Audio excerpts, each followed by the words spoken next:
Olá, sejam muito bem-vindos ao podcast Educação de Impacto, podcast que valoriza uma educação que transforma.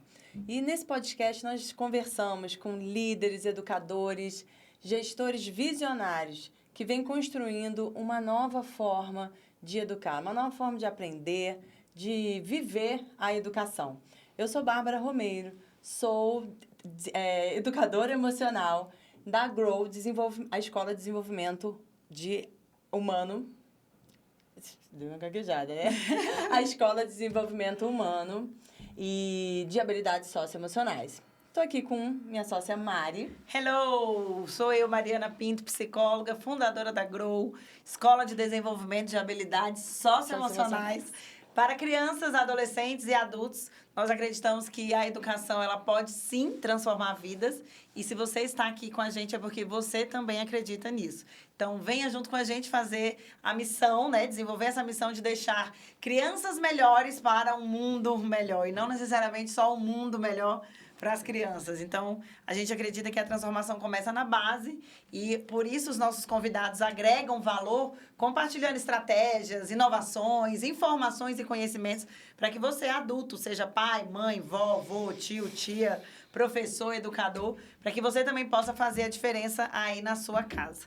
E hoje, nesse podcast, nesse episódio de hoje, estamos muito felizes porque temos uma convidada super especial, faz parte da nossa história, vocês vão saber por quê e como. Michele Manzur. Oi, tudo bem? Seja bem-vinda. Prazer, é um prazer estar aqui com vocês. Então, eu sou Michele Manzur, sou diretora executiva do Leonardo da Vinci, né? Escola da sua vida. Da nossa vida. Hoje em Brasília, aí, com 56 anos de história. E a gente vai falar um pouquinho hoje disso aqui. Legal, bom demais. Exatamente. Michele, aquela pergunta clássica que a gente sempre fica curioso. Sim. Como é que o bichinho da educação te picou? Porque eu sei que a sua formação não é nessa área. Não. E tá normal, tá? Porque vários Tá que tudo que bem, vêm né? pra cá, Vai para uma... outras áreas de formação e acabam assumindo Sim. essa missão, né? Porque educação é uma missão. É uma Com vocação, certeza. né? Vocação. Exatamente. Então, eu realmente, claro que eu nasci dentro, né, de escola, assim, no contexto escolar, porque meu pai fundou a escola com 20 e poucos anos. Na verdade, ele... Gente, que novo! Ele fez engenharia civil na UNB. E a gente fala que ele é um engenheiro que nunca fez nenhuma obra. Que foi? Que obra, Que obra, né? Nenhuma obra assim, né? Nenhuma obra física. Física. E aí ele fez engenharia civil na UNB, e naquela época Brasília começando e tal, ali nos anos 60 e muitos. E ele diz ele que ele tinha muita dificuldade em física, e por isso ele estudava muito.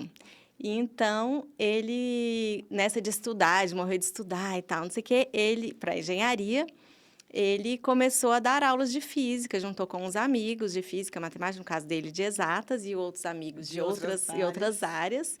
E aí, nessa época, tinha muito, né, essa procura por supletivo, por pré-vestibular, que naquela época, assim, não sei se vocês, né, os cursinhos ficavam lotados, Sim. aquelas salas grandes, cheias de Brasília, gente. nessa época, tinha muita demanda, né? De concurso, e aí a galera vinha pra cá pra isso. Então, eles começaram com uma salinha na W3 ali e tal, não sei o quê. Já estou contando a história da escola para falar de mim, né? Mas é assim mesmo.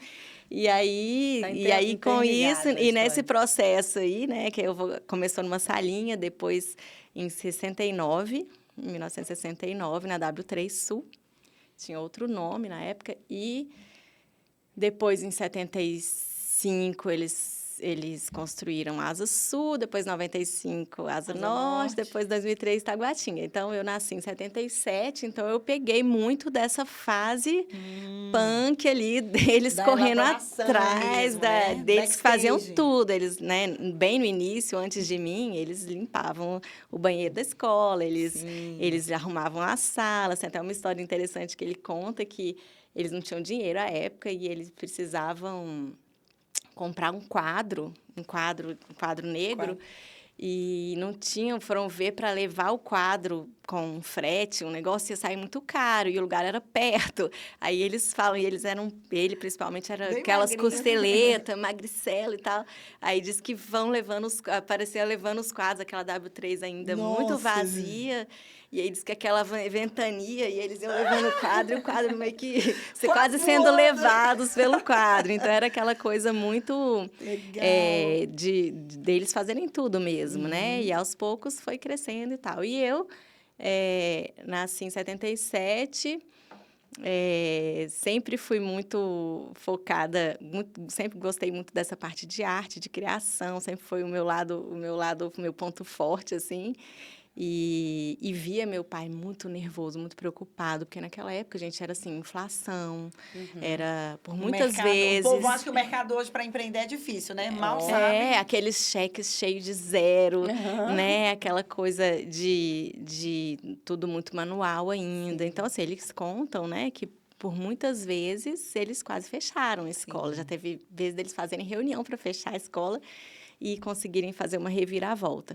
Então, eu via meu pai muito preocupado, muito cansado, e era uma coisa que nem se passava pela minha cabeça, nem meus irmãos. Minha irmã mais nova que eu fez arquitetura, teve um outro mais novo que fez administração, e o mais velho é promotor do Ministério Público, fez direito, ciência política, nada a ver. Fora, né? Porque meu pai não incentivava, assim, né? Ele queria deixar a gente muito à vontade para seguir o que a gente, né, tivesse vocação e tal. E, ao mesmo tempo, a gente não se sentia tão atraído por aquilo, porque a gente parecia um peso, né? Assim, uma coisa muito, muito árdua, assim, muito trabalhosa, né? Então, nós não fomos criados para gostar do negócio, né? Eu falo que eu fui parar lá depois, graças a Deus estou lá, hoje sou super feliz, mas... por outros caminhos, né? Por outras situações. Então, aí eu cursei arquitetura. Eu fiz ensino médio na escola, porque na época não tinha fundamental. O fundamental veio depois. Então, eu fiz ensino médio, saí, eu era super CDF, super Caxias, né? E aí, fiz vestibular para arquitetura no UNB, passei, fiz o curso, tive escritório com outras pessoas. Atuou mesmo, então, na área. Depois, minha irmã formou, a gente teve escritório junto, fizemos casa-cor, uma Olha! glamour. Nossa. Não. Literalmente E aí- já com o pé lá, né? Fora. Mas ao mesmo tempo, assim, o mercado de arquitetura também não é fácil, assim, né? A gente tinha ainda que andar muito, né? Para ter um sucesso, dizer que a gente estava tendo um sucesso. Não, a gente estava na batalha ali, né? E o desafio Com da arquitetura escritório. é a venda do projeto. Né? Exatamente. Você sair para vender o seu projeto. E acaba que você vende, aí você fica muito tempo envolvido no projeto, e às vezes a remuneração não é também, né? É difícil para você ser muito bem remunerado, você já tem que ter um nome muito forte. Então, não é um mercado tão fácil também, apesar de ser muito bonita, assim, a profissão. E aí, nesse processo todo, depois que eu formei e tal, não sei o quê, eu tive curiosidade em algum momento de conhecer como funcionava. Certo. E aí, eu já estava formada em arquitetura, eu passava meio período na escola e meio período no escritório que eu trabalhava, e comecei assim, fiquei, sei lá, fica um mês na secretaria, um mês lá onde o pessoal faz as provas, um mês junto da orientadora vendo como é que são os atendimentos. Passando um pouquinho Um em mês cada job rotation. fazendo isso, né? Eu acho que eu não era nem casada ainda, foi 2003, por aí. E aí, fiquei um tempo nessa brincadeira, eu fiquei uns 5 anos, sabe? Assim, conhecendo, depois fiquei mais na área de comunicação, ajudando a revista, porque não tinha ninguém muito dessa área, querendo ou não. Eu tinha Tem mais um pouco esse da perfil, visão, né, de de design e tudo. E muito acompanhando a direção pedagógica, então tive uma experiência muito legal, porque essas diretoras sempre são muito craques e você aprende Criativas, muito, né? você aprende Gente, muito. pedagogia é um curso incrível, né? E aí, beleza. Aí, em determinado momento, falei assim, não, acho que eu vou ficar na arquitetura mesmo. Voltei, conheci, voltei, né, para arquitetura. E, em 2014, teve uma situação na escola lá, na gestão. E aí, meu pai falou assim, olha, você podia voltar, o pessoal já te conhece, o pessoal gosta tanto de você, volta pelo menos meio período, para o pessoal sentir que a família está perto e tal, não sei o quê, né? E nessa época, nossa, meu pai está me chamando de novo, né? Que honra! Mal sabia. aí, nisso, eu voltei de 2014, e aí, aos poucos, eu tive que sair da arquitetura e fiquei 100%. Mas aí, já com outra pegada, porque aí fiquei mais uns 5 anos. Depois, a gente contratou uma consultora na área de governança e sucessão para fazer. Aí, ela fez um estudo com todos os filhos, viu quem teria realmente perfil. Aí ela traçou todo como se fala, um roteiro que qualquer familiar que entrar, como eu também tive que fazer, a gente precisou passar por um caminho dentro da empresa. Então, eu já tinha de desenvolvimento. Tipo uma estratégia mesmo de membro familiar entrando. De sucessão, né? Qualquer um que... Assim, eu já tinha meio caminho andado, porque eu já estava há muitos anos. Você mas já tinha assim, vivido mais.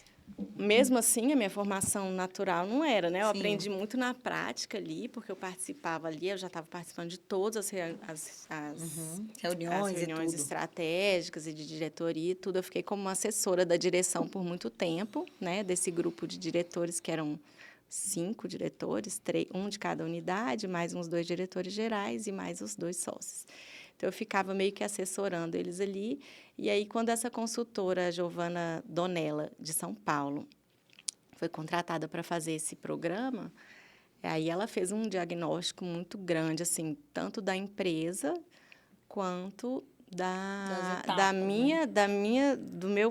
do meu perfil, né? Tá. E já que era eu que estava ali, nenhum dos filhos, nem do sócio do meu pai trabalhava e nem dos meus irmãos. E aí ela fez um plano. Aí, dali, eu fiz administração na FGV, fiz curso de estratégia e execução na Fundação Dom Cabral, depois fiz um curso no IESE, que é uma universidade espanhola, só para alta gestão. Aí, daí foi um monte de coisa. Aí foi um monte de coisa. Foi se capacitar, né? Super justo, né? Porque talvez por isso também, assim, o sucesso que independente de você estar na área ou não, que isso talvez não seja um critério decisivo. Mas a bagagem, né? Sim. A bagagem que você carrega é que vai determinar se você vai conseguir ter resultado ou não. Então, foi até interessante ela traçar, né? E o que a gente vê de empresa familiar é exatamente não tendo esse cuidado com a linha de sucessão e o desenvolvimento. E a empresa vai... Isso é um risco muito grande, é o que a gente mais vê. E, assim, a empresa vira um cabide de emprego da família, a empresa passa a servir a família, né? Então, eu sempre falo que eles dois, né, foram muito sábios e fizeram isso na hora certa. Sim. Porque os dois estão aí, bem de saúde, e... a gente consegue beber da fonte, assim, entender tudo que eles fazem, ver, poxa, nessa situação aqui cabeluda, como que às vezes você desespera, aí você conversa com eles, não, é isso aí e tal, vamos resolver assim. Ou então, você vê que eles não se desesperam tanto. Então, pô, já deve ter passado por isso outras vezes. Então, você poder vivenciar, né, dessa experiência junto com quem criou, né? E aí, isso daí é muito importante. Então, eles fizeram isso muito na hora certa. E, por exemplo, sábado agora, nós temos um fórum de família, que dentro dos órgãos que a governança, como foi implementada essa estrutura de governança, são vários órgãos. Um fórum de diretoria, um fórum pedagógico, Então, a escola ficou já era muito organizada, porque já vinha de um processo com a Fundação Dom Cabral de 10 anos, e depois, agora, com essa parte de governança. Então, por exemplo, neste sábado, nós temos uma reunião que acontece uma vez por ano com as 2 famílias. Olha! E aí, sábado de manhã, vai ser a manhã toda, e a gente prepara todos os acontecimentos principais, os desafios que a escola está enfrentando, os ganhos. E aí, esse momento, vão os filhos dos sócios, dos dois. E agora já estão participando os netos, com mais de 15 anos, os mais velhos, né? Que já são 5. Que é o legado que vai ficar. E aí, os dois falam, eles veem... Diferente da nossa experiência, que parecia uma coisa pesada, que a gente... Deus me livre, não quero mexer com isso, né? Eles já se aproximam Eles já se aproximam, e aí já tem uma mais velha, de 19, que já quis fazer estágio lá agora. Então, já é outra relação que a gente vai estabelecendo com a terceira geração. E né? existe a regra de todos terem que estudar lá? Não, de estudar todos estudam. Acabam estudando, né? Porque... Todos estudam. É o caminho mais prático. Do nosso lado são 8 e do lado do sócio é uma netinha só. Mas todos estudam. A netinha dele também estuda e os nossos 8 estudaram. 2 já saíram agora esse ano, fizeram ano passado. Fizeram todas as séries lá. Toda a formação. Então, é muito legal. E ali a gente fala de legado, a gente fala de valores, eles escutam sobre as lutas, né? O caminhar, a jornada que foi para chegar. E a gente vai cultivando um amor pelo negócio que, independente de você estar ou não, se você não criar um amor pelo trabalho em si lá dentro, a intenção não é que venham trabalhar aqui. Sim. Não, mas assim... Olhem isso aqui com compromisso, com responsabilidade, com amor. Respeitem quem está levando isso aqui. Confiem em quem está à frente disso aqui, né? Então, é muito importante. É uma transparência, e faz parte da história de todos, né? Porque, de alguma forma, todos viveram a escola. Sim. Então, a primeira geração, talvez, pegou aquela parte mais árdua da construção, que é mais difícil mesmo. Mas agora as outras, eles já viveram como é que é, tá? Já percebi as dores dos meus pais. Mas agora eu já vivi aqui o que é. E tá organizado, agora ela já caminha fluidamente. E já faz parte da história de todos vocês. E tem uma coisa que é muito legal do Leonardo, eu lembro um dia que o Jorge foi na sala falar com os meninos. Então, assim, tem essa identidade de família, que eles se orgulham de alguma forma, porque eu lembro que ele chegou muito animado, falando que tiveram que fazer uma redação sobre a história do Jorge. Porque deve ter sido no ano que no completou 55 anos, ano passado. Aí nós fizemos algumas ações assim. Mas, independentemente do aniversário, ele tem uma ação, eu não lembro qual é o conteúdo, do segundo aninho, que é 7 anos, né? 8 anos de idade. Isso, 7 para 8.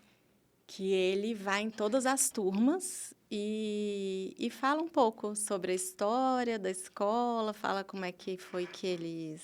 Como é que surgiu, e fala sobre resiliência, fala sobre perseverança, fala sobre empenho. Aí ele desenha, faz uns desenhos, que ele também é bom de desenho. Por isso que a gente é das duas filhas arquitetas. Aí ele faz uns desenhos, aí os meninos copiam os desenhos. Aí já teve vez que aparecia na época que eu estava com meus filhos no segundo ano, eu estava num grupo lá de pais no WhatsApp.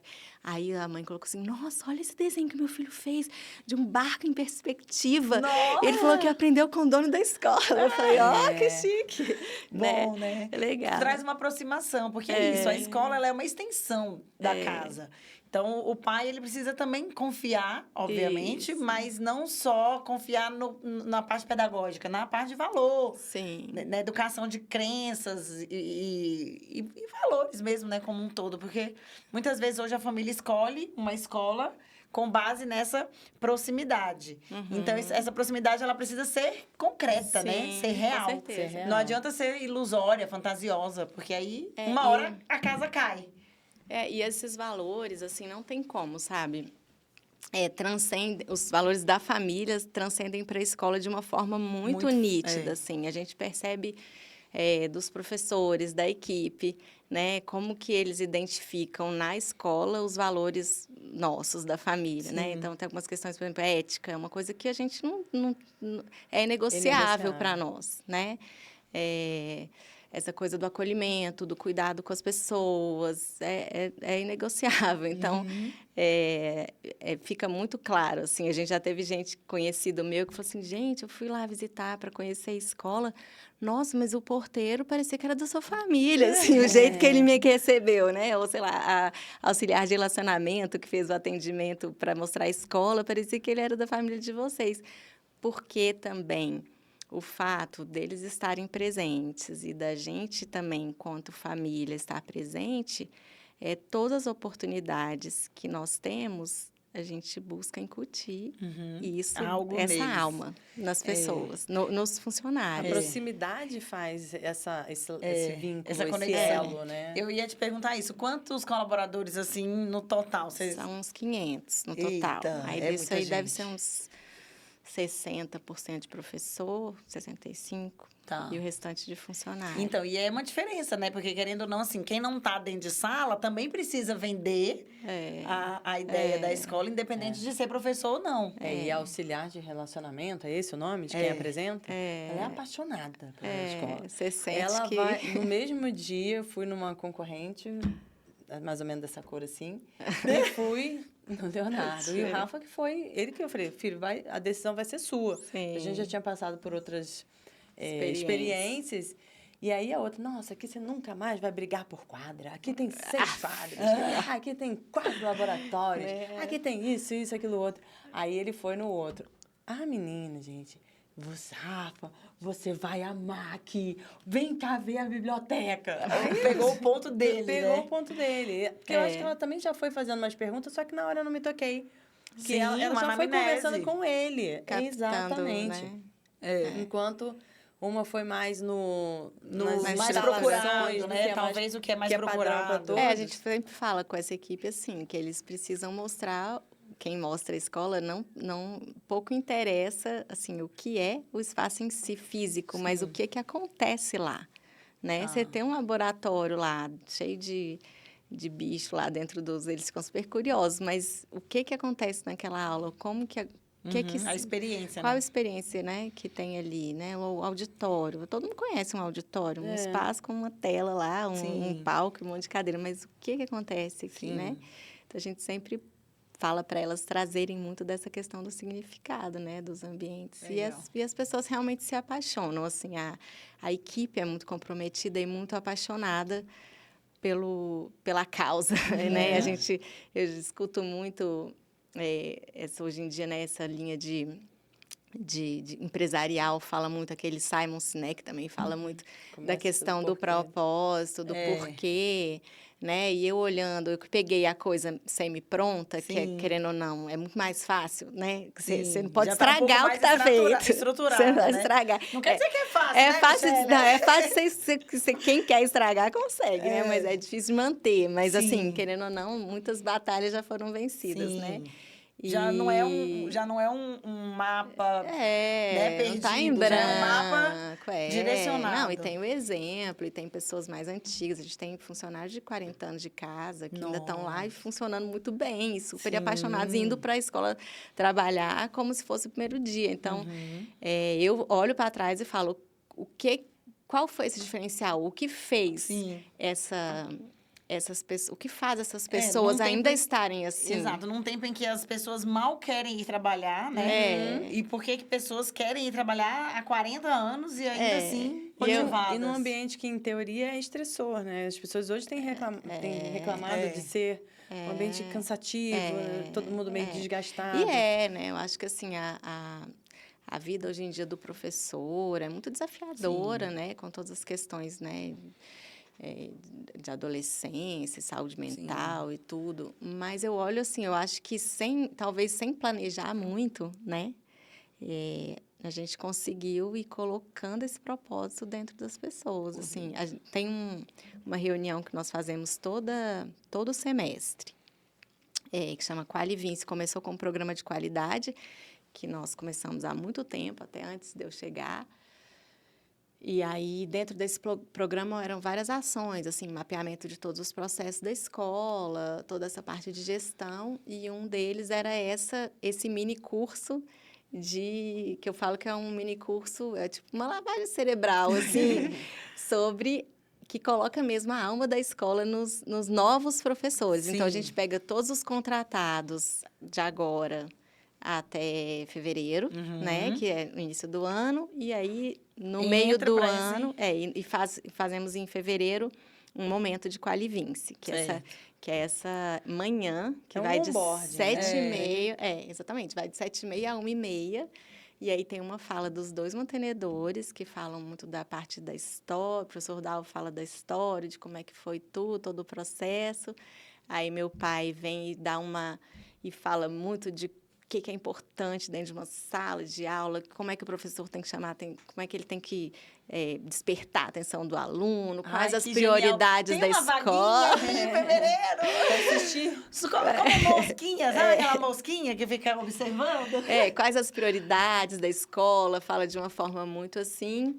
Fala também do nosso plano de participação nos lucros, que eu acho que nós somos a única escola, talvez, do Brasil que temos um plano de participação para a equipe.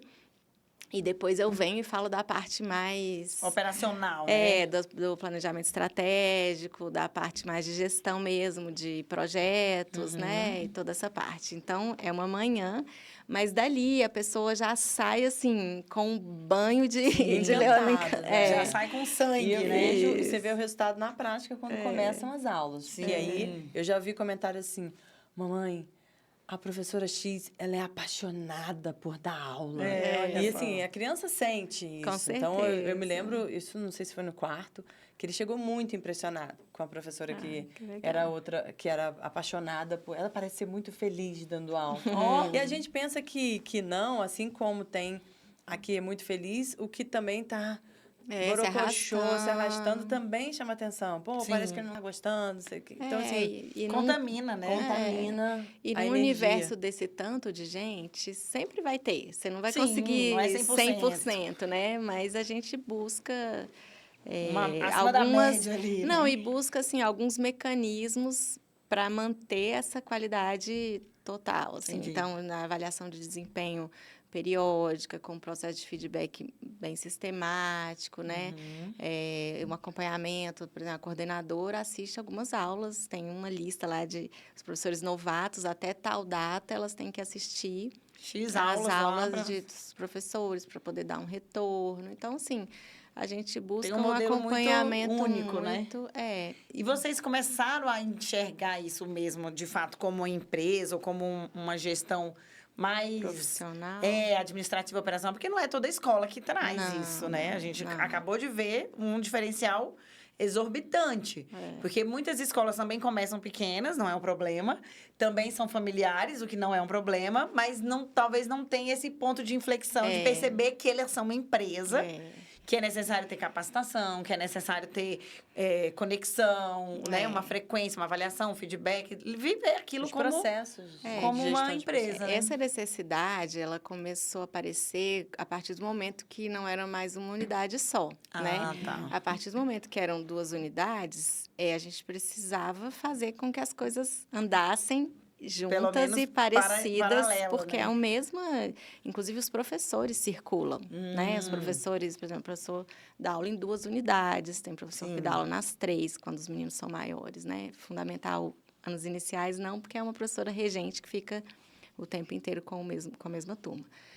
Então, não pode o professor sair da unidade sul e chegar na unidade norte e parecer que está em outro lugar, né? Então, surgiu essa necessidade. Não é comum mesmo, assim, normalmente escolas têm uma gestão mais amadora, né, que às vezes começa de uma forma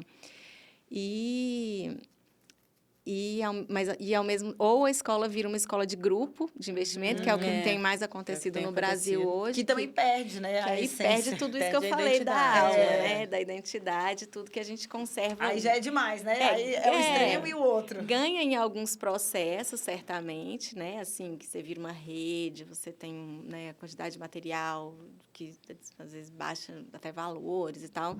Mas não tem não tem isso que a gente está falando aqui dessa alma, muitas vezes falta. Então, foi necessário a gente profissionalizar. Então, em 2008, se não me engano, antes de 2008, começou com esse processo de qualidade, na época, qualidade total, Qualivince. E aí, em 2008, entramos com a Fundação Dom Cabral. Aí, a Fundação Dom Cabral, a gente participou do PAEX, que é um programa que eles têm lá para excelência. Participamos de um trabalho que eles fazem dentro da companhia todo mês, de olhar indicadores. Né? E aí, em 2018, a Fundação Dom Cabral, a gente ficamos 10 anos, formando os líderes também com a fundação e tudo. Em 2018, a gente partiu para esse processo de governança e aí implementamos em 4 anos e hoje a gente já está rodando bem, assim. Já maduro. Com já bem mais maduro. Você acredita que isso torna essa identidade que vocês construíram, que torna a escola única, especial, assim, a ponto de dizer a escola da sua vida e falar assim, Afirmar, né? Afirmar a escola da sua vida. A gente escuta, isso surgiu de um slogan, a gente teve um publicitário uma época, ele até faleceu, mas ele fez uma propaganda muito icônica da escola, que era os meninos na escadaria de Taguatinga, assim, ele falava assim, a gente precisa formar uma ideia de tribo, de comunidade. Aí ele usou um trecho daquela música do Queen. Não é a música, mas é a mesma batida que aquele tum-tum, tum-tum. E aí é isso, sem a gente planejar muito, assim, né? Virou uma logo sonora, assim. Teve um publicitário esses dias que falou, nossa, vocês têm uma logo sonora. Eu falei, pois é. Então, virou isso. E ele começou com esse slogan de a escola da sua vida. E eu acho assim, se isso realmente não acontecesse, talvez o slogan não teria morrido, né? Mas a gente não morreu. Tanto que sexta-feira agora, quinta passada, foi a formatura do 3º ano no Centro de Convenções e eu estava lá presidindo a mesa. E os discursos dos alunos, dos meninos, né, dos oradores, dos 3ª série, você todos via claramente. Ele falava, não, realmente é a escola da minha vida, estudei aqui desde o 1º aninho até o 3º ano, isso faz dessa escola, a escola das nossas vidas. Então, isso pegou muito, assim, né? Porque realmente, acho que essa fase, né, de criança, de infância, de adolescência, a gente constrói tantos laços, né? Sim. Tanta coisa legal. E, assim, apesar de sermos uma escola conteudista assumidamente, porque o pai que nos procura uma escola que quer que o aluno tenha muito, que aprenda muito, que adquira muito conhecimento, que seja aprovado. A gente não pode dizer que não. Esse é o nosso foco, né? Quando a pessoa fala, eu não quero uma escola conteudista, está no lugar errado. Não dá para ser tudo hoje em dia. Não é a nossa proposta. Não dá pra você fingir, né? E nem uma coisa que não é. Mas a gente procura fazer isso com a maior dose possível de acolhimento, com o maior número de projetos interessantes. Não é aquele esquema de aula expositiva. Então, hoje em dia, a quantidade de coisas que acontecem ao mesmo tempo na escola, em termos de projeto, em termos de inovação, em termos de aulas diferentes, né? Os professores cada vez, assim, se superando nessa coisa de metodologia e de criatividade. Não, e é genial, né? Porque, assim, o conteúdo é o mesmo. Há 50 anos, provavelmente, é o mesmo conteúdo. Mas é justamente você conseguir se reinventar. Como eu posso ensinar esse assunto, mas trazendo um engajamento, uma interação, ou puxando esse aluno. O interesse dele. Porque a concorrência é hoje em dia desleal. Com os eletrônicos, de forma geral. Então, até para você conseguir que o aluno vá para a escola, você já perde. E ao mesmo tempo, eu acho assim, depois da pandemia, começou um pouco antes, aí veio a pandemia, esse boom de tecnologia, e depois ficou muito essas coisas de... Na verdade, antes já se falava muito, né, na educação, nessa coisa das metodologias ativas, que o aluno não aprende mais só ouvindo, que o aluno não aprende olhando para o quadro. E hoje a gente já vê que já tem uma outra vertente, assim, que percebeu-se também que você levar tudo para o lúdico, você levar tudo para a experiência, tudo... Também se perde. O expositivo, o livro, a leitura, a cópia do quadro, né? Neurocientistas explicam o valor disso, que isso ainda tem. A diferença eu assisti uma palestra de uma neurocientista que ela mediu o cérebro, fez lá fotos, né? Não sei como que fala, do cérebro de uma criança lendo num dispositivo e lendo num livro, e o número de conexões, o desempenho daquilo ali, não tem nem comparação. Então, a gente acredita muito no ensino tradicional ainda. Claro, a gente não tem como abandonar isso, né? A gente vê muitas vezes uma moda, né? uma tendência muito forte para ir 100%. Agora vamos dar tablets para os alunos, não tem mais caderno, não sei o quê. Esse ano a gente passou a cobrar registro de caderno de aluno de ensino médio de 3º ano e dá ponto. E vocês precisam ver que a gente mede todo trimestre, todo bimestre, nós fazemos uma reunião só de dados, analisando os dados dos alunos em termos de desempenho. Aí a gente compara as unidades, compara o desempenho dos professores, das turmas, para ver se está tudo alinhado e tudo, se poderia estar desempenhando melhor. Ou outra mais aquém, né? Ou até se está tendo o melhor aproveitamento possível. E a gente percebeu que a falta do celular, a retirada do celular e essas coisas bem tradicionais. Sim, como, um pouco mais rígidas, né? Como o registro em caderno, a cobrança dos registros em caderno e, por exemplo, as listas que os meninos, né, têm que fazer mensalmente, entregar uma lista com pontuação, não sei o quê. Isso, esses pontos foram os principais responsáveis por um resultado melhor em relação ao mesmo período, à mesma turma, aos mesmos conteúdos do ano passado, por exemplo, um aproveitamento melhor. Então, a gente sempre fala assim, que a tecnologia precisa ser usada, a gente precisa explorar, a gente tem formação de inovação constante na escola, aplicativos para os professores darem aulas mais interessantes. Nós temos um grupo de inovação que mapeia com os professores quais as aulas que eles querem, que eles precisam de alguma coisa maker. Né? E aí os meninos, a gente tem um grupo de inovação que vai e dá aula para os professores, ex-alunos nossos que dão aula de maker para os professores darem aula para os alunos. Muito legal. E, então, isso tudo precisa, mas não dá para abandonar. Sim, o tradicional ainda tem seu valor. É preciso conviver esses dois mundos. Uma avaliação de perfil de aprendizagem. Nós estamos fazendo. Como que cada aluno aprendia. Um mais visual, o outro é mais sinestésico, tem que escrever. E isso é legal que dá clareza até para aprender a estudar. Que esses processos que a gente, tradicionais, né, que vocês colocaram como tradicional, são processos que ajudam você a aprender a estudar. Isso. Eu preciso entender como é que eu absorvo melhor. É dando aula? Sim. É fazendo resumo? É fazendo mapa mental? Não sei. Não cada sei um é de um jeito. Então, porque cada um é de um jeito. E você experimentar todas essas possibilidades ajuda muito. Sim. Então, assim, na prática, eu observei as listas. Porque eu tenho um trato lá. Você começa com a sua estratégia. Que é mais solta, no caso do Rafa, né? A sua estratégia, porque ele chega dizendo que não precisa. Meu filho é um colérico dominante, ele nasceu sabendo, tá? Parte daí. Então, beleza. Quando chega no segundo, aí a gente faz o ajuste fino. Aí eu chamo para perto, vamos fazer, e aí o resultado do segundo normalmente dá uma melhorada. No terceiro, ele já está muito confiante, porque aí já teve o primeiro, o segundo, o terceiro, e esse ano a gente viu uma queda enorme, assim, para o que ele tinha. Então, por exemplo, matemática, 90, 88, 60. 69. Então, assim, eu falei, mas você lembra quantas ocorrências? Porque o professor coloca uma ocorrência quando você não faz entrega, né? uma atividade. Então, quantas ocorrências por não ter entregue, quando você entregava, fazia sentido? Porque é um exercício, é uma possibilidade de você botar em prática o que você aprendeu. Não, e esse acompanhamento, né, também é fundamental, porque é isso, às vezes você não precisa impor. Às vezes você vai trazer um fato que vai fazer a pessoa agir pelo fato. Sim.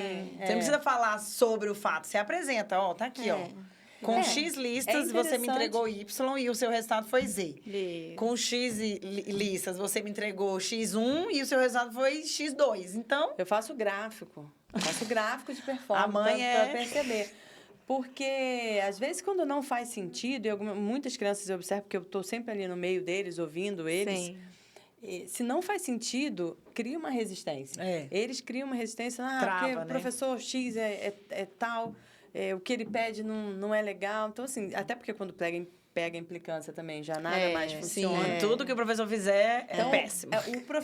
O maior desafio dele na sala de aula é esse jogo de cintura nessa faixa etária, para chamar para perto, para engajar, para curtir, para fazer com que eles curtam. É admiração, né? Porque o aluno ele precisa admirar o professor. Com certeza. Precisa olhar para o professor e se apaixonar. Eu lembro que quando eu fui aluna, Leonardo, o meu professor de matemática era o Everaldo. Sim, foi meu também. E aí eu lembro, eu nunca esqueço ele ensinando matemática. Parecia simples, né? Parecia simples. Parecia que ele nem estava ensinando, né? Então, e aí ele botava no quadro sem muita falação, né? Ele falava o básico. E aí eu lembro que eu ia lá, que eu também era um pouco nerd, né? Aí eu fazia. Aí às vezes não dava certo. Aí eu ia lá, professor. Aí ele, pois não. Aí eu, professor, mas aqui, não sei o que. Aí ele, vai. Aí ele, né? Aí eu, Aí ele, Aí eu, mas é porque eu pensei que ele, não pensa. Não foge. Vai, né? Segue o racional. Vai seguindo. Mas é porque eu pensei que você...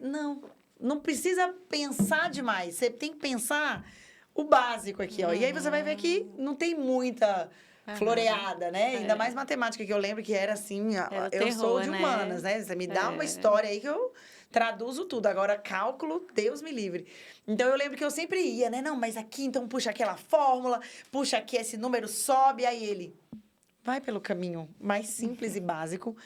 Mas é porque eu pensei... Não, você não precisa pensar. Você só precisa seguir. E, às vezes, a gente tem isso, né? Assim, o perfil de aluno que ele quer um pouco mais de atenção, que ele quer um pouco mais de fala, às vezes, né? Que tá ali aparecendo um pouco mais. E o professor, ele tem que ter essa sabedoria de entender, assim, o que eu posso dar para esse aluno também me devolver aquilo que eu quero, né? Sim. Porque se for uma relação de força, de quem tem mais poder, de quem é mais forte, de quem manda mais, erra, né? Já dá ruim. E é curioso, interessante você trazer isso, porque o que eu observo nesses anos iniciais, ou os finais do fundamental, eles já vão perdendo um pouco dessa admiração pelo professor, e aí quando chega no nível médio, já não tem mais conexão, vínculo nenhum, é muito mais difícil. Então, quando esse cuidado também, né? em estar chamando para perto, isso é legal, um professor maneiro, né? Não precisa ser um professor autoritário. Então, esse cuidado de chamar para perto faz com que lá no nível médio eles estejam mais integrados com aquela persona do professor. Mas, em geral, eu percebo assim... admiração, quando o professor conquista essa admiração do aluno, tudo flui muito melhor, mais né? leve. Esses dias eu estava tendo no auditório uns aulões para o PAS, né? Para o Enem. Os aulões para o Enem, revisão. E aí, a gente junta as terceiras séries todos no auditório e os professores, às vezes, dão aula 2 juntos, sei lá, química e física junto. E, no final, eu lembro que eles gravaram uns vídeos... com mensagens para os alunos, né? Para ir bem na prova, vocês já estão preparados, né? Aquelas coisas. Gente, apareceu o professor no vídeo, parecia que eles nunca tinham visto aquilo. Era uma gritaria. Um popstar. Eu falei, gente, eles estavam com esse cara ontem aqui, não sei o que. E aí é muito legal de ver essa admiração. Aí daí a responsabilidade, que a gente fala muito para os professores. A responsabilidade que o professor tem de carregar essa coisa de ser o exemplo mesmo para os alunos. Esse Às vezes, peso, uma né, fala entre de um aspas, professor, já teve vez numa formatura também, que um aluno lá, um dos oradores, falou que uma das pessoas que tinha mais marcado a vida dele, foi uma fala de um funcionário que mais marcou, foi um funcionário de corredor, o jeito que ele cuidava não sei de quê. Então, assim, você vê que às vezes uma pessoa... nem é professor, nem está em sala todo dia, e um exemplo ali, né? Como que arrasta, realmente. Numa escola, todo mundo é educador. Todo mundo. Então, Todas as isso aí, áreas todo ali, mundo né? tem que estar muito consciente, né? E Então, e eu acredito que essas estratégias que vocês hoje, como gestão mesmo, né? Essa visão de mais gestão... pontuam a favor. Sim. Porque você vai amarrando que não é só o cara vir aqui dar aula, não é só o conhecimento pedagógico da matéria, né? Porque você precisa primeiro ser humano. Sim. Você precisa, antes de tudo, ser humano para entrar aqui e lidar com outros humanos em formação. E a sua bagagem, ela vai ser um valor agregado, né? Com certeza. E como é que funciona, então, esse critério, por exemplo, de seleção ou um critério de escolha mesmo, né? De quem vai fazer parte... Quem tem o perfil da família, do Leonardo? Então, a gente tem esses processos... Hoje, a escola a gestão é realmente muito profissional, né? Ótimo. A gente chama, muitas vezes... A gente tem um órgão na governança que é um conselho consultivo, que vem dois profissionais externos que vêm ao longo do ano, de 2 em 2 meses, e fazem uma reunião conosco e veem todos os números, todos os indicadores, veem toda a gestão e dão o olhar deles de fora. E realmente eles falam, gente, ó, enquanto gestão, vocês tinham que ganhar prêmio, assim, porque é muito redondo e tudo muito funciona de uma forma muito correta, assim, sempre muito transparente. Então, o processo de seleção também não pode ser diferente. Então, hoje em dia, a gente tem um banco de currículos no site que os interessados colocam lá. A gente percebe que o meio da educação tem uma visão da escola de muita qualidade, né? Quem é da área de educação, a gente diz assim, quem é da área de educação, às vezes valoriza muito mais o Leonardo do que os próprios pais, que às vezes não têm conhecimento. Que são os clientes ali, que são os né? clientes, que assim, porque essas pessoas já passaram em muitas escolas e veem como as coisas funcionam. Então, a gente escuta muito falar, não, meu sonho é trabalhar no Leonardo. E a gente percebe também que para as outras escolas, quando a pessoa fala que trabalhou no Leonardo, isso também tem um peso muito grande, né? Nossa, que maravilhoso isso, né, Michele? O Muito coração bom. chega, fica... demais. Imagina os Muito mantenedores orgulho. ali, que começaram os dois fazendo tudo. Exatamente. E hoje ter tanto essa onda de pessoas que querem fazer parte, quanto também quem sai ainda como ilustre, né? É muito orgulho. Aí, então, mas aí o processo é bem transparente. A gente busca que seja o mais transparente possível. Então, tem a parte de currículos. No caso de professor, eles fazem uma prova.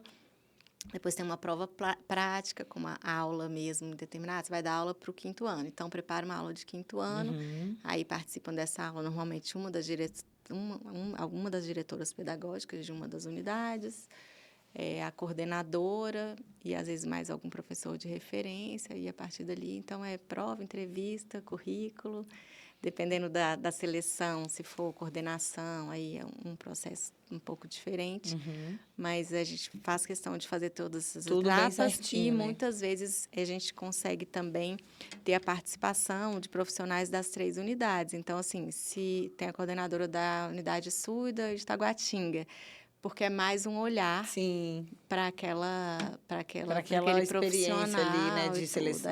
Então, e tem uma seleção interna também, por exemplo, às vezes internamente vocês puxam alguém. Sim, acontece muito. Sempre a gente procura dentro, porque né? Isso é primeiro bom também, né? Que já traz uma pessoa que já tem a cultura, já tem ali o... a gente tem, por exemplo, uma orientadora educacional que está indo super bem. A gente tem até um processo de premiação também, né? Um dos incentivos, a gente tem um processo de premiação semestral. Tem uma das orientadoras que foi até premiada recentemente. Ela começou como auxiliar de matrícula. Na época, foi para a biblioteca. Depois da biblioteca, ela passou por uns 3 cargos até chegar em orientação educacional. Foi fazendo cursos, obviamente, e hoje está brilhando. Então, assim, sempre a gente olha para dentro primeiro, sabe? Que a pessoa que já está dentro, ela já tem essa cultura que a gente falou, essa parte, já tem essa alma introjetada, né? Qual é o perfil? Como é que você descreveria o perfil desse profissional para trabalhar lá? O que precisa ter? Eu acredito que a gente olha muito essa parte de relacionamento de equipe.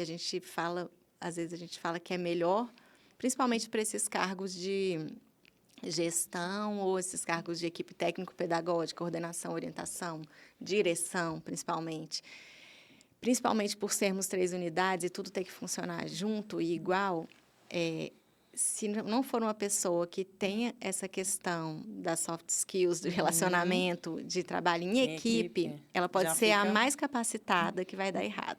Olha. Então, isso aí é uma das coisas principais. É mais fácil você formar alguém tecnicamente do que você colocar habilidades comportamentais, emocionais e sociais. E, principalmente, a aderência ao propósito. Assim. Se não for alguém que tenha esse nosso, né, que consiga ser moldado a esse jeito de Leonardo, de ser uma pessoa que coloque o acolhimento na frente de tudo, que coloque a responsabilidade, o comprometimento, né?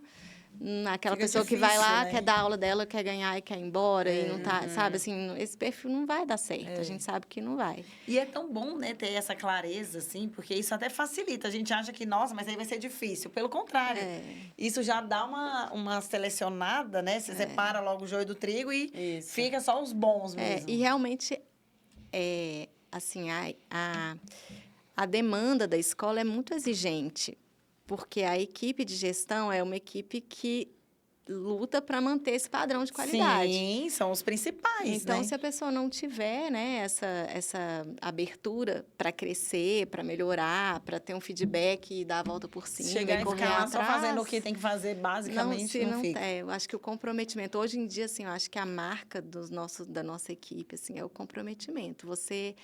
Você parece que o negócio é todo mundo é dono da escola, Sim, entendeu? que Assim, é. que é muito gostoso de sentir isso, Sim. muito legal, de perceber o quanto que as pessoas se dedicam, o quanto que as pessoas se entregam, o quanto que a pessoa... Às vezes tem evento que a gente fala assim, não, você não precisa ir, você está liberado, a gente não quer que você vá. Aí a pessoa aparece lá sem a blusa da escola, e fala, não, eu vim porque eu queria ver como é que ia ser. Eu falei, gente, né? Então, é muito legal. É que vive aquilo o tempo todo, quer participar. Faz parte Michele, mesmo, uma se você identidade. pudesse, se você tivesse poder total de mudar, ó o olhão, poder total de mudar todo o sistema educacional no Brasil. Vixe, Maria. O que você acha que você mudaria, assim? Ó, isso aqui poderia ser diferente. Nossa, que difícil. Olha, eu acho que hoje em dia a questão do vestibular é um ponto, né, que infelizmente dita muito as regras da educação. Verdade. Então, a gente percebe às vezes em países mais desenvolvidos que eles estão com outros parâmetros assim de análise de desempenho e de quase uma seleção, né? seleção e tudo, né? Então, a parte de leitura e escrita, realmente, e matemática, né? As competências de matemática e de leitura e escrita, elas realmente precisam ser as principais a serem desenvolvidas nas crianças e nos jovens. A gente percebe que, por isso que a gente tem essa insistência nessa questão da leitura desde pequenininho, né? Um projeto até que busca a cada ano, né, a parte de texto, né, os meninos têm que escrever às vezes 3 vezes a mesma redação, enquanto eles erram, a professora corrige, faz de novo. Então, a gente tem uma equipe no ensino médio de 5 corretores de redação, que não são professores de sala de aula, só para corrigir redação. Então, o pessoal da UNB às vezes fala que reconhece o aluno do Leonardo pelo texto, né? Porque os meninos saem escrevendo muito bem. Então, acho que isso é um ponto que a gente não pode deixar de lado. E eu acho que realmente, assim, o vestibular, ele acaba ditando os caminhos. A gente teve todo esse movimento de novo ensino médio que trazia, sim, muitos pontos interessantes, né? De trilhas, de escolhas, permitindo mais escolhas, mas que não vingou, porque se tem um vestibular lá na frente. Eu dava aula de escolha na escola, os meninos acham que você está enrolando, que você está... Não, mas eu tenho um vestibular ali, eu não quero escolher isso, né? Eu não quero...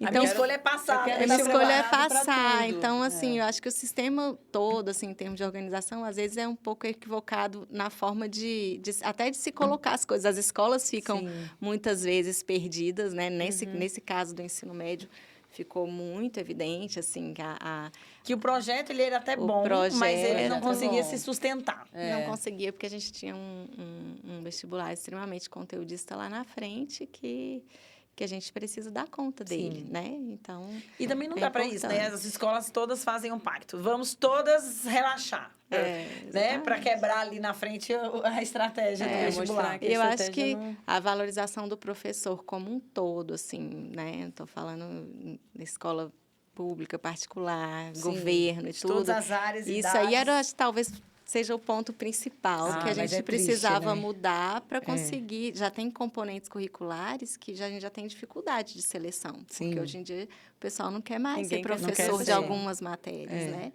Os cursos de pedagogia estão minguando. A gente já tem dificuldade de achar um curso de pedagogia de qualidade hoje em dia, se você resolver cursar. Então, isso é preocupante. Gente, meu Deus, no nosso planejamento estratégico lá, quando a gente fala de riscos, ameaças, a gente fala. Sobre a gente coloca isso, assim, até quando teremos professores disponíveis de todos os componentes curriculares? Não, e aí reforça ainda mais a competência escolar ali, né? De vocês como programa de formação de professores. Porque, às vezes, você vai ter que vai ter que receber um professor com baixa, vamos chamar assim, né? Uma baixa bagagem, uma baixa aprendizagem ali.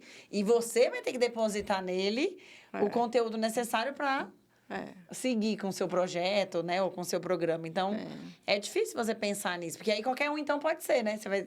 Exatamente, acho que são esses os desafios, assim, né, da educação, como estou assim, falar o que você mudaria, eu não sei muito por onde começar, mas acho que a questão da avaliação, da valorização do professor talvez seja um primeiro passo, né? Sim. Em termos de país mesmo, né, de formação de professor, que eu acho que hoje a gente tem um problema seríssimo de formação de professor. E levando as duas cadeiras, tanto a acadêmica e a comportamental?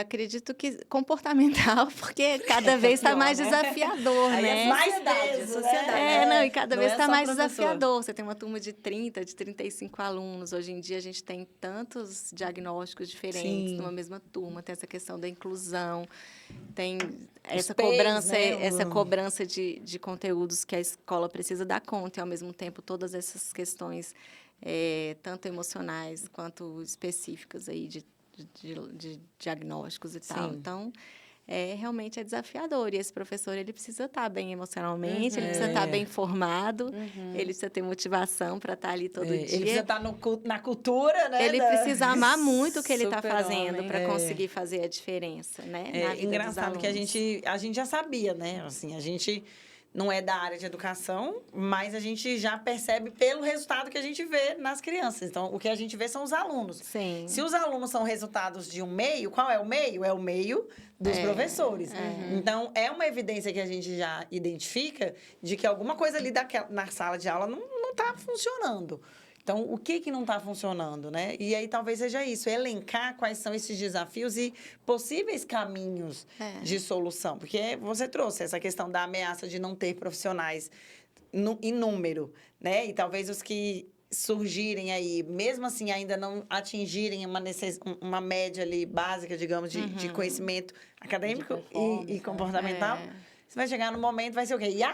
Vai ser IA? E outro ponto que eu acho também, assim, esses papéis da família escola muito, assim, misturados Muito e às vezes interligados, confusos, né? Assim, muitas famílias nessa correria do dia a dia, nessa questão de terceirizar para a tela e de cada um, e as pessoas muitas vezes muito egocêntricas também, né? Os pais ali querem ter, às vezes, não é o caso geral, mas a gente tem muitos casos, né? Em que os pais terceirizam muito, né? Sim. E o seu filho é especial, então você tem que ter um cuidado especial com aquela criança. Então, assim, qual o papel da escola e qual o papel da família? Até onde que a escola educa, até onde que a família educa, a escola deveria ensinar, talvez, educar menos, ensinar mais, e a família educar mais, ensinar menos, né? E ou aí... até dividir melhor ali, né? Entender, assim, a gente fala muito. Outro dia eu estava entrevistando no nosso podcast lá uma psicóloga da área comportamental, que atende muita criança, adolescente e tudo, né? E ela falando disso, assim, né? Que quando você escolhe uma escola, a partir do momento que você escolheu, você comprou aquilo ali, você confiou aquilo ali. Exato, que né? seus valores estão interligados. Vai ter erro. Você imagina, nós temos 500 pessoas. Eu tenho como adivinhar como é que uma pessoa vai acordar um dia e, às vezes, falar algo inadequado numa turma. Pode acontecer. E quando acontecer isso, a gente, como escola, vai ter que se desculpar com a família, né? A gente não tem como controlar todas as pessoas. Mas, a partir do momento que você confiou, você tem que estabelecer uma relação de parceria com a escola. E não de opostos, de batalha, de embate. Se está rolando uma relação de embate... tem alguma coisa errada. Talvez Sim. essa escola não seja a escola para o seu filho. Às vezes você precisa de uma escola ainda mais acolhedora, ou às vezes ainda mais exigente, ou ainda mais, sei lá, com turmas menores, que você consiga uma atenção diferente. Então, isso parte muito de uma consciência desse adulto, né? Que talvez não seja a realidade que a gente tem hoje. Por quê? Eu até comento com a Bárbara nos nossos momentos de supervisão, onde a gente faz essa troca, a gente percebe muito isso. Às vezes, a família toma uma decisão de matricular o seu filho numa escola por outros critérios, que não são os critérios, entre aspas, mais corretos, né? Ou os mais saudáveis. E aí, na hora em que dá qualquer problema, ela, em vez de rever os critérios do contrato ali, por que que tá nessa escola mesmo, né? Não, ela já chega lá impondo a necessidade dela, mas que para aquela escola, aquela necessidade nunca foi declarada. Exatamente. Então, quando você matricula o seu filho, você precisa declarar ali qual é a sua expectativa, né? Quem é o seu filho? Quem é a sua família? Qual é a sua expectativa? Alinhar para ver se é isso. Você consegue? É isso que você consegue me entregar? Como é que é isso para você? A minha necessidade para você faz sentido? Não faz? Porque é um contrato de mão dupla, né? Só que não, né? Hoje em dia a gente vê que é outro contrato. E assim, uma parte vulnerável no dos meio. dois lados. Que é a criança. Que é a criança no meio. Você tem que estar alinhado. E a partir do momento que a escola fizer, você tem que, de alguma forma, apoiar ou contestar educadamente ou apoiar. Porque, senão, a própria criança fica usando isso a favor dela. De um lado ou de outro, né? E nunca vai ter uma escola, assim, que atenda todos os perfis. Então, você não vai ter uma escola que sei lá, que estimule muito o esporte, participe de todas as competições, que aprove muito bem os alunos no vestibular e, ao mesmo tempo, prepare os meninos para ir para qualquer lugar do mundo e fale 5 línguas, assim. Todas essas, você pode olhar, todas as escolas. Você é uma escola especialmente com foco internacional, e aí o seu foco, talvez, em exames brasileiros não vai ser tão forte. Ou você vai ser muito bom em esportes e muito focado em valores, às vezes até religiosos, e aí você também não vai... Você não tem como atingir tudo. Então, a família tem que ver o que é mais... o que é mais aderente ao perfil dela, o que ela quer para a vida, para a família e tal, e bancar aquilo ali, né, com confiança e com parceria, porque ou senão... até se identificar que não tá, sai, né? Não é. É uma pena que não possa, que a gente, por conta do sistema de avaliação lá do final, não possa ter essa educação mais global e mais integral do ser humano. Sim. Né? Assim, a gente fala muito, tem até uma encomenda de pergunta, foi interessante que você fez aí, me lembrei. Por que a escola não é voltada para não dar tanta atenção ao esporte? Foi a pergunta que ele fez. É por isso, assim, é uma escola por exemplo, para formar atleta. O atleta, ele tem horas e horas que ele precisa se dedicar ao treino. A estrutura física da escola, ela precisa ser diferente. O meu foco vai ter que ser em quadras de esporte, talvez tenha que ser muito maior do que eu tenho hoje. E talvez até nos profissionais, os profissionais, né, detalhados ali daquela área. Então, assim, é difícil a gente ser tudo, né? Se você pudesse mudar algo aí para o ano que vem, já existe uma lista de, talvez, top 3 coisas que você mudaria rapidamente? Mudaria o quê? Na nossa escola? No Leonardo hoje. Algo que está latente, que você já identificou, já percebeu, já analisou pontos de melhoria, coisas assim? Olha, a gente está, este ano, a gente tem um resultado, no caso de resultados finais de alunos, né? Nossa equipe toda tem um foco muito grande e os nossos resultados no PAS são os melhores de Brasília, né? Somos a escola que mais aprova no PAS em Brasília. Que lindo! No Enem, temos alguns desafios por conta do próprio DNA de PAS, que é muito forte. A prova do Enem, ela tem algumas... diferentes, Elas são 2 provas bem diferentes. Quem prepara para um, prepara para o outro. Os alunos saem super preparados para os 2, né? Mas... tem essa questão de estratégia de prova, tem a forma de fazer a prova. Então, assim, nós não somos uma escola que seleciona aluno, então não tem prova para entrar na escola. Então, a gente tem um desafio, às vezes, porque escolas que fazem prova de seleção e tudo, elas têm um grupo muito mais heterogêneo e acabam, com isso, conseguindo pontuar melhor, muitas vezes... no Enem, né? E é um grupo, às vezes, até menor. Sim. Então, nós somos uma escola muito grande e muito diversa. Tá. Então, para a gente conseguir pontuar esse resultado da escola Todo. com esse grupo todo, porque num grupo desse tamanho você tem, sei lá, 20% de Sim. alunos de alta performance, 60% ali no meio, né?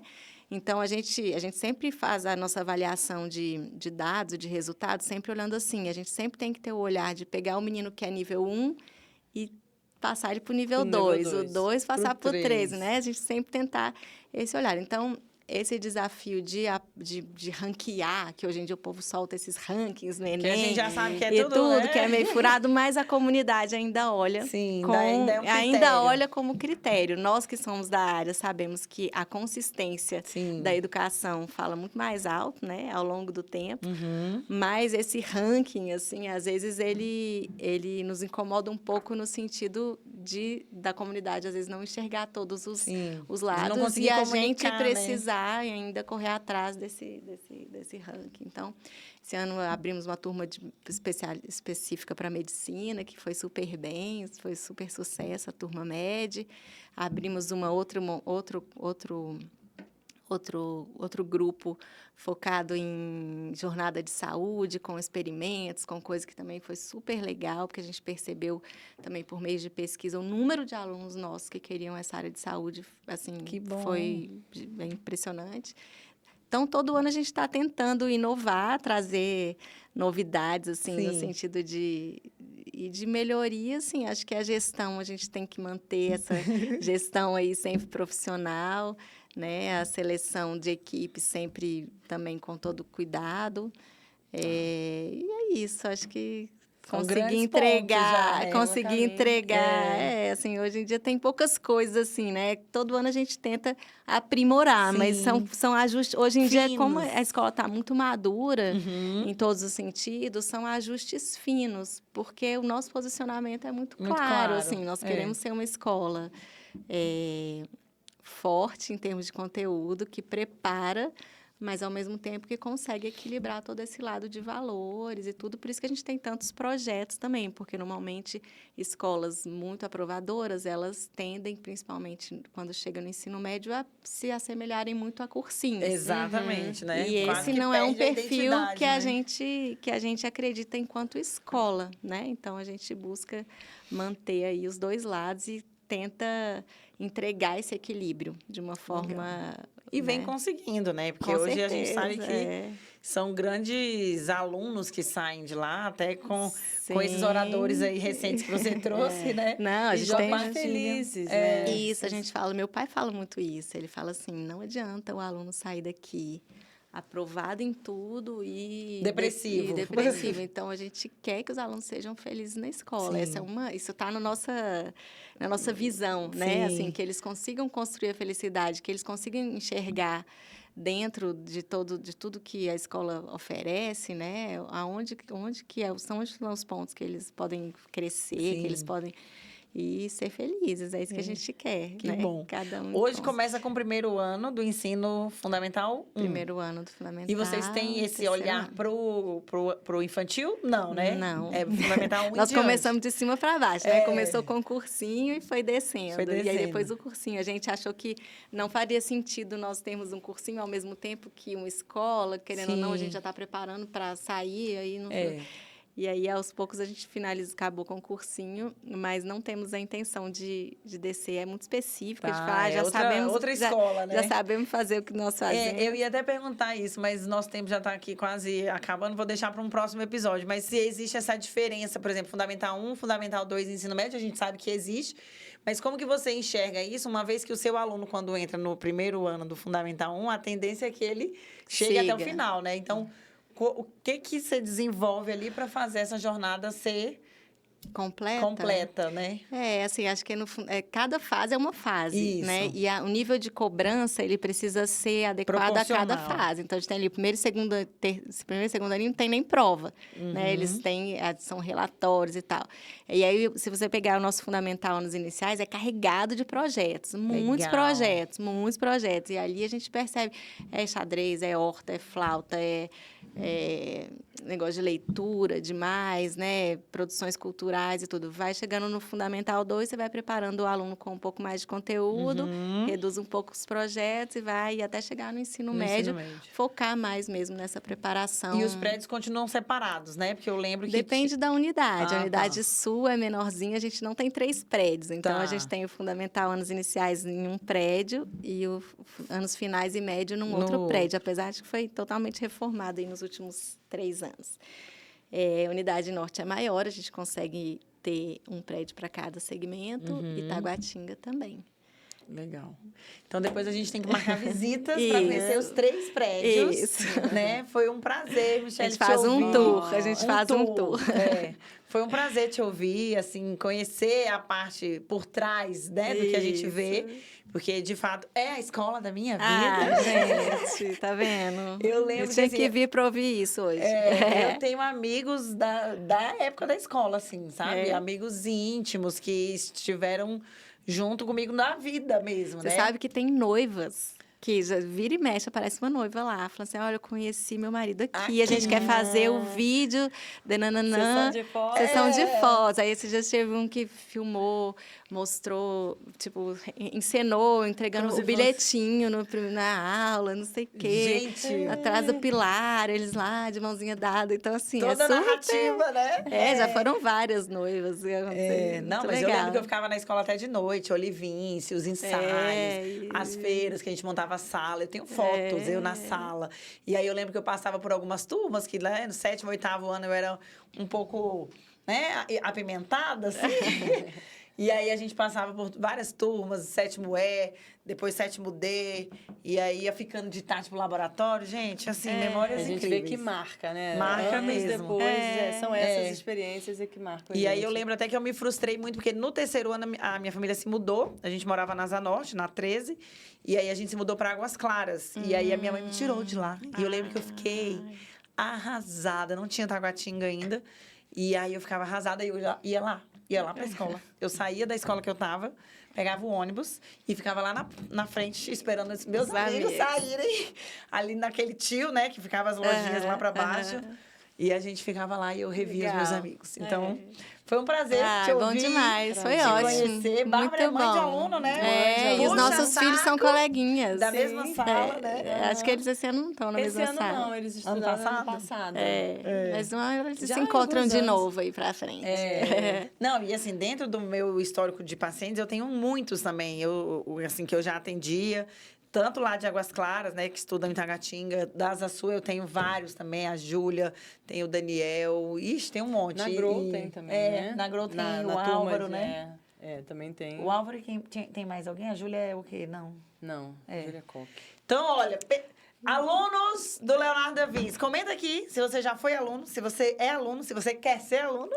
É isso aí. Venha para a escola da sua vida. Escola da sua vida. Quero agradecer demais, viu, Michele? Muito obrigada. Gente. Obrigada a vocês pelo convite. Adorei. Quer dar quer divulgar suas... Uai, gente, vamos lá. leonardoonline.com.br, nosso site, lá tem tudo. Vocês podem procurar lá os projetos. Ainda tem vaga? Tem. Asa Sul mais apertadinho, então lá quem, né, Asa Sul tem que correr, porque algumas turmas a gente acaba rápido. Asa Norte, Taguatinga, tranquilo. Asa Sul também ainda tem, mas tem que correr. Tem que correr. E turma média ano que vem, turma específica para medicina, também está fazendo um maior sucesso, muito bom. Estamos esperando vocês. E no Instagram, todos os nossos projetos, os nossos melhores momentos aparecem lá todos os dias. Leonardo da Vinci BSB. Pronto. Então, no Instagram, Leonardo da Vinci BSB. E no site, leonardoonline.com.br e no YouTube, canal Vinci. Aí tem vários podcasts tão legais quanto esses aqui. Tem que desenvolver essas habilidades também por lá. Né? Isso aí, pode ir lá. Podcast dos alunos. A gente já entrevistou alunos. A gente acaba falando muito isso também, né? A GROW, ela enxerga que a gente é complementar à escola, né? Porque muitas vezes a escola oferece essa bagagem pedagógica, mas dá esse gap de habilidades emocionais, sociais e comportamentais. Então, quando a gente encontra uma escola que, de fato, olha para o aluno de forma integral, dá muito match. Nosso coração chega e fica assim, né? Ah, coisa Ai, que boa. bom que tem alguém que pensa como a gente. Isso Que aí. entende que não é só conteúdo e que não é Isso só aí. pressão e que não é só cobrança, mas também transformação, tá bom? Isso aí. Se você gostou desse episódio, comenta aqui qual foi a parte que mais chamou sua atenção.